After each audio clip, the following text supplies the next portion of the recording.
नमस्कार, India daily live के digital platform पर आपका स्वागत है। मैं हूं आपके साथ अभितोष सिंह। उत्तराखंड के हल्द्वानी में जिस तरीके से हिंसा भड़की, उसके बाद एक के बाद एक तस्वीरें भी सामने आ रही।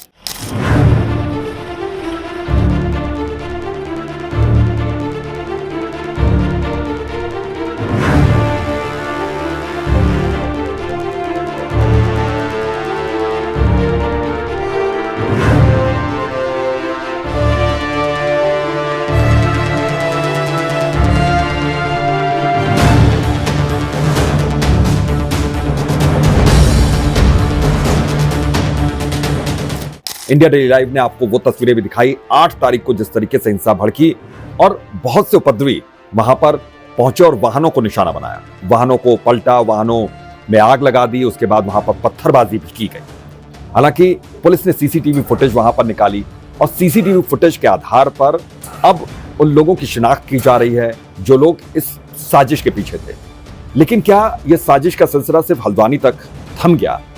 क्या बात इससे आगे नहीं बढ़ी? दरअसल शुक्रवार को जुमे की नमाज के वक्त ये माना गया कि कुछ जो संवेदनशील इलाके हैं वहां पर बहुत ज्यादा लोग इकट्ठा हो सकते हैं। यही वजह है कि इसका असर, हल्द्वानी हिंसा का असर देखने को मिला उत्तर प्रदेश के बरेली में। तौकीर रजा साहब जो मौलवी हैं, उन्होंने कहा कि हम शांत हैं लेकिन हमारी शांति को कमजोरी न समझा जाए, इस तरीके की भड़काऊ बयानबाजी उन्होंने की। और उसके बाद उनके समर्थन में बहुत ज्यादा बड़ी संख्या में बरेली में लोग इकट्ठा हो गए।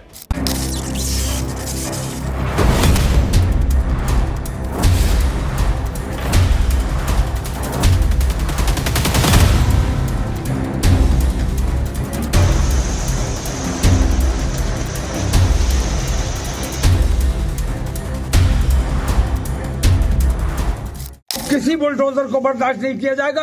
सुप्रीम कोर्ट अगर संज्ञान नहीं ले रहा है तो हम अपनी हिफाजत खुद करेंगे।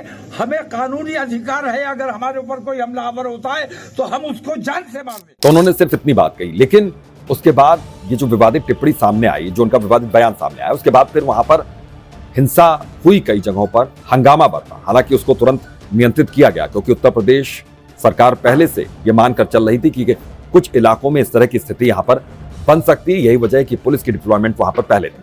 लेकिन हालात जब बेकाबू होते देखा तो वहां पर पीएससी की डिप्लॉयमेंट की गई, पीएससी की बड़ी फोर्स वहां पर पहुंची, आरएएफ के जवान वहां पर पहुंचे, साथ ही साथ ड्रोन कैमरे से भी निगरानी की जा रही है, उससे भी नजर रखी जा रही है बरेली के उन इलाकों में जो बहुत ज्यादा संवेदनशील हैं, अति संवेदनशील हैं वो इलाके। तो वहां पर कुल मिलाकर अभी हालात काबू में है क्योंकि उत्तर प्रदेश की योगी सरकार लगातार अपनी इस कोशिश में जुटी हुई है कि किस तरीके से हालात नियंत्रित रहें और हल्द्वानी हिंसा का असर उत्तर प्रदेश के इन शहरों पर नहीं पहुंचे, क्योंकि बॉर्डर इलाका है ये उत्तराखंड का जो उत्तर प्रदेश से लगता है। और उसके बाद फिर ये माना जा रहा है कि हो सकता है कि और भी कुछ इलाकों में यहाँ पर जो सेंसिटिव इलाके हैं, जो संवेदनशील इलाके हैं, उन इलाकों में भी कुछ इस तरह से हिंसा हो सकती है। हालांकि छिटपुट घटनाओं को छोड़ दें तो फिर कुल मिलाकर बहुत ज्यादा शांति बनी रहे, क्योंकि जुमे की नमाज को लेकर यह कहा जा रहा था कि हो सकता है कि हल्द्वानी हिंसा का असर दिखा, और वो असर दिखना भी शुरू हुआ था। लेकिन बरेली में ही इससे पहले कि बहुत ज्यादा लोग भड़कते, वहां पर हालात को काबू पा लिया गया। दरअसल जो बरेली में तौकीर रजा साहब थे, मौलवी थे, उन्होंने कहा कि ज्ञानवापी में जो पूजा करने की इजाजत यहाँ पर हिंदुओं को मिली है, हिंदू पक्ष को मिली है, उसका वो विरोध कर रहे थे और साथ ही साथ वो अपने समर्थकों के साथ बड़ी संख्या में पहुंच गए इसका विरोध करते हुए गिरफ्तारी देने के लिए। हालांकि पुलिस ने उनको गिरफ्तार नहीं किया, उनको वापस समझा बुझाकर भेजा गया, लेकिन उसके बाद भी वो माने नहीं और उसके बाद भी उन्होंने इस तरीके की विवादित टिप्पणी कर दी। अब इस पूरे मामले में एफआईआर दर्ज हुई है दोनों पक्षों की ओर से, जिन लोगों ने वहां पर बाद में इस विवादित टिप्पणी के बाद में हंगामा किया था। उधर हल्द्वानी हिंसा की बात करें तो अभी तक जो जान गई वो 6 लोगों की इसमें जान जा चुकी है, क्योंकि पहले दिन 4 लोगों की मौत की खबर आई थी, लेकिन ये संख्या बढ़ रही है क्योंकि जो लोग घायल हुए हैं उसमें से कुछ लोग बहुत बुरी तरीके से जख्मी हुए हैं, अस्पतालों में इलाज चल रहा है। करीब 100 पुलिस वाले बुरी तरीके से जख्मी हुए।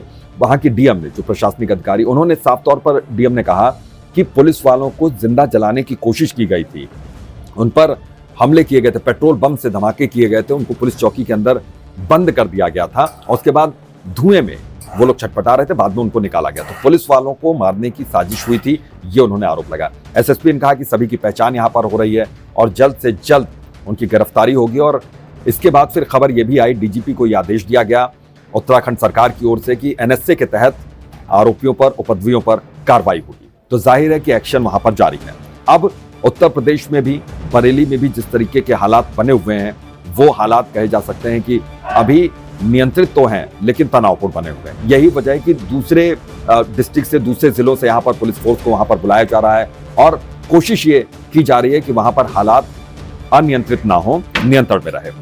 यही वजह है कि ड्रोन से भी अब यहाँ पर नजर इन इलाकों में रखी जा रही है। लेकिन इस पूरे मामले को लेकर सियासत भी गरमा रही है। पश्चिम बंगाल में ममता सरकार के एक मंत्री हैं, उनका एक बड़ा बयान सामने आ गया। उन्होंने कहा कि अगर उत्तर प्रदेश के मुख्यमंत्री योगी आदित्यनाथ कोलकाता पहुंचते हैं, बंगाल में कहीं भी पहुंचते, तो उनका हम घेराव करेंगे, विरोध करेंगे। तो जाहिर है कि इसके बाद इस तरह की आशंका जताई जा रही कि ये जो सब कुछ हुआ, हल्द्वानी से लेकर बरेली, फिर बरेली से लेकर बंगाल तक जो ये आग पहुंची है, उसके पीछे कोई सुनियोजित साजिश यहाँ पर रची गई, जानबूझकर ऐसा किया जा रहा है या फिर ये अचानक हुआ है, इसकी जांच यहाँ पर लगातार चल रही है। लेकिन ज्ञानवापी में पूजा की इजाजत का जो विरोध किया गया, जो उत्तर प्रदेश के बरेली में दिखा, वैसे ही कुछ तस्वीर यहाँ पर पश्चिम बंगाल में भी नजर आई। तो बंगाल के मंत्री का अब ये बयान जाहिर है कि सियासी बयान है, इसको लेकर भी यहाँ पर कोई एक्शन या फिर सियासत यहाँ पर रिएक्शन के तौर पर सियासत यहाँ पर जाहिर तौर पर गरमाएगी। कुल मिलाकर ये कह सकते हैं कि अभी हालात काबू में हैं, चाहे हल्द्वानी की बात हो, चाहे उत्तर प्रदेश की बरेली की बात हो, लेकिन तनावपूर्ण बने हुए हैं। यही वजह है कि लोगों को बार बार ये सलाह दी जा रही है कि अफवाहों पर गौर न करें, उन पर ध्यान न दें। तो इस पर एक एक अपडेट लगातार इंडिया डेली लाइव के डिजिटल प्लेटफॉर्म से आपको मिलते रहेगी। मुझे दीजिए इजाजत, नमस्कार।